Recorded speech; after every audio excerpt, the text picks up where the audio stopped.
Jalen Ramsey. Now, this is the conversation. To be quite frank, I think that Dylan is partially responsible for starting this conversation, to be honest. And not necessarily, actually, maybe not necessarily starting it, but carrying it to where it has gone in his fan base just because he made a tweet about what people would be willing to give up for Jalen Ramsey. But this was obviously off of the heels of Ejiro Evero had a couple of comments about Jalen Ramsey and his intelligence and the way he viewed the game, which I'll play for you in a second. And then obviously Jalen Ramsey commented and made a comment on X, and that kind of got, the fan base buzzing. But we'll have a brief conversation. Like I said, I'll play this clip for y'all real quick. Jalen Ramsey is immensely talented, and one thing people don't know is he's extremely, extremely intelligent. Like, this guy is going to splits, quarterback mechanics, and quarterback footwork. He understands route concepts. He understands where to be in the run game. Like, we played him in multiple positions. He could play corner. He'll play nickel. He'll play the dime linebacker all in the same one game, and know all the responsibilities.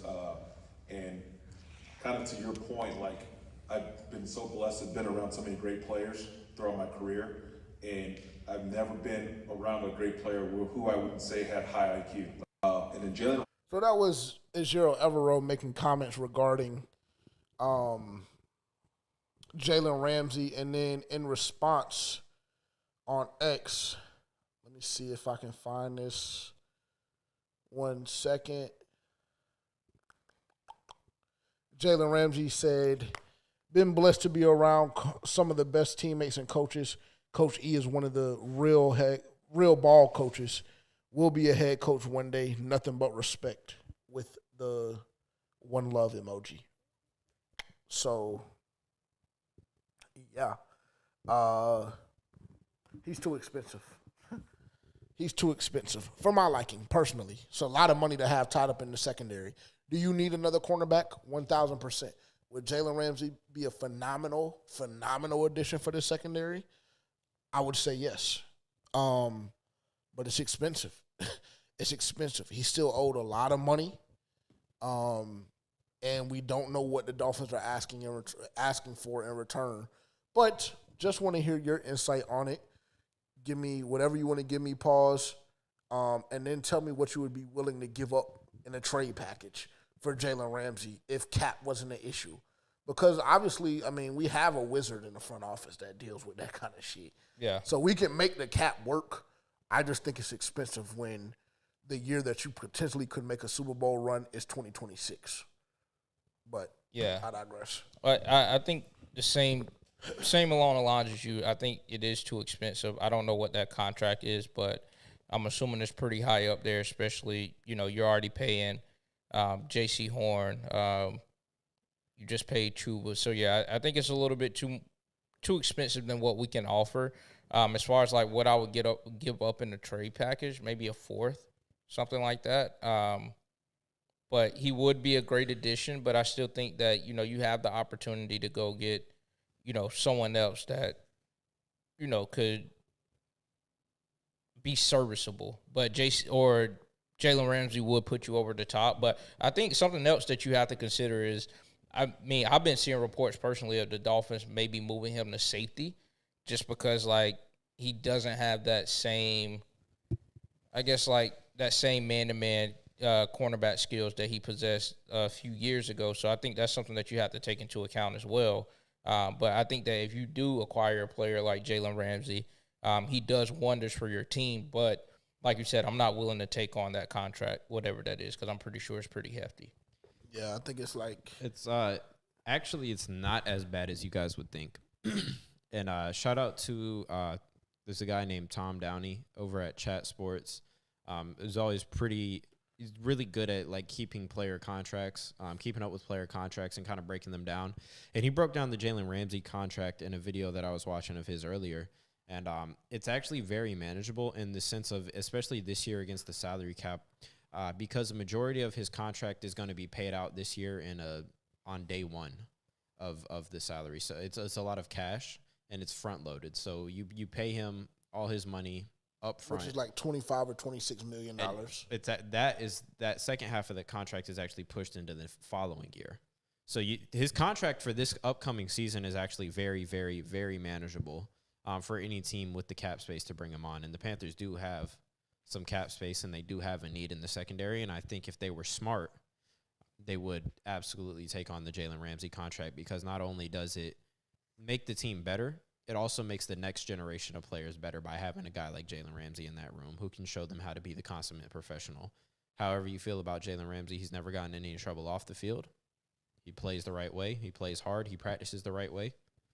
I don't think it does anything. Same reason that we were arguing that Adam Thielen should be a part of the wide receiver room last week is many of the same reasons that I believe you should bring Jalen Ramsey on. And I think Jalen Ramsey has been a better professional at his peak than Adam Thielen was. And Adam Thielen was amazing. What are you giving him? Oh, sorry. Go ahead. I was just going to ask who's the next generation of players that we that's have a at great corner. question, because we're only looking at Shaw Smith-Wade. Yeah, I know. I would consider JC still a part of that next generation. No. JC is the vet in this shit. Yeah, It's he's over with. already. It's over with. He just And got he's paid. Yeah, he got paid his money. I don't think that. Obviously, there's going to be some things that he can learn from him, but not enough to be like, oh shit, let's bring Jalen Ramsey in to mentor him. You're mostly bringing Jalen Ramsey in the player, though. I just feel like that's just a nice addition to have, like, the fact that he does bring that. I'd experience. agree. I mean, I agree with that statement. I still think, like, even with what you're saying, I still think it's too expensive, because the free agent market is going to open up again next year. And if this is what we're rolling with, then this is what we're rolling with. Do I absolutely despise it? Yeah. Do I think that we will make some additions in the second? Like, let's not forget that the Carolina Panthers made a move for Mike Jackson last year. Training camp was fucking over, and he ended up starting the entire season for us, right? So, that is definitely a situation in which you can make a move at the end of training camp, or you can go get somebody that's not good off the street. That's not a good. It's not a good method. What's Buddy's name? That's the GM for the Saints. I mean, don't get me whatever his name is. That's his method. That's what he likes to do. Well, hey, that might not be the best fit, but I think that we have a much better foundation than the Saints do. Transparently, waiting to fill a hole with a hope and a prayer. Never a good idea. Well, yeah, I mean, that's very true. Idea. I also, just in response to you, I hate the idea of him playing safety for us.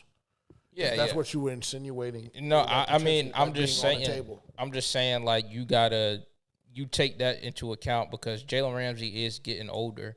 Like, he's not a young cornerback. So I'm like, what did the Dolphins see where they're like, okay, maybe you're not the same man-to-man corner you used to be, so let's try playing a little safety. Like, is he better than Mike Jackson? Yes. Right now in his career, right? Yeah. Okay. So that's what I'm saying. Like, just make sure you know what you're getting into. I agree. I think I think Dan Morgan in the front office should make the phone call if they haven't already. I think that I would be willing to give up a third and a fifth for Jalen Ramsey. It could be in the same draft. It could be in back-to-back draft. Like, I think a third and a fifth would be suitable for Jalen Ramsey. Some of you guys may think that that's too expensive, because I saw Dylan put out a question today, a post on X, what you would be willing to give up for Jalen Ramsey. And I will say that things kind of, the temperature in the room, in the fan base, it was very, very different. Like, everybody wasn't on the same page. There was a lot of people saying a lot of different things. I saw a couple of people saying a second round. Saw a couple of people saying multiple picks. I saw a couple of people saying singular picks. So, this isn't one of those things that I believe that the buying price the Carolina Panthers fan base at the very least would agree on. But if the conversation is not already being had right now, if you're Dan Morgan in the front office for the Carolina Panthers, it should be being had. We should be making phone calls, if not already. We definitely should be making phone calls and kind of seeing how that's going, and seeing what time it is for the Miami Dolphins as it pertains to that situation, because this is not the first time his name has come up this offseason. And it's not only him. Tyreek Hill came up multiple times as well this offseason. So I don't know what's going on right now in Miami. It feels like there's a sense of, like, we just don't have enough and we can't get over the hump, and you get some guys that grow impatient with that kind of situation, specifically when you're looking at veteran players like Jalen Ramsey, like Tyreek Hill, two guys that have really been at the peak at some point or another in their respective position groups, as well as Jalen Ramsey was gone by the time the Rams went to the Super Bowl, correct? Or was he on that team? He was on that team. So he's won one. So Correct. And Tyreek has won one as well. So, guys that have been at the top and kind of know what it takes. So, yeah, things kind of get a little uneasy and tense when you're not getting the job done and you have a pretty damn good football team put together. Now, obviously, I mean, we understand the Tua situation is a whole different conversation, which is why I would argue that they haven't been able to get over that hump that we're referencing, but it doesn't make it any easier to swallow that pill, I'm assuming, if you're a veteran player that has a ring on their finger and is looking to reach that pinnacle yet again. So, yeah,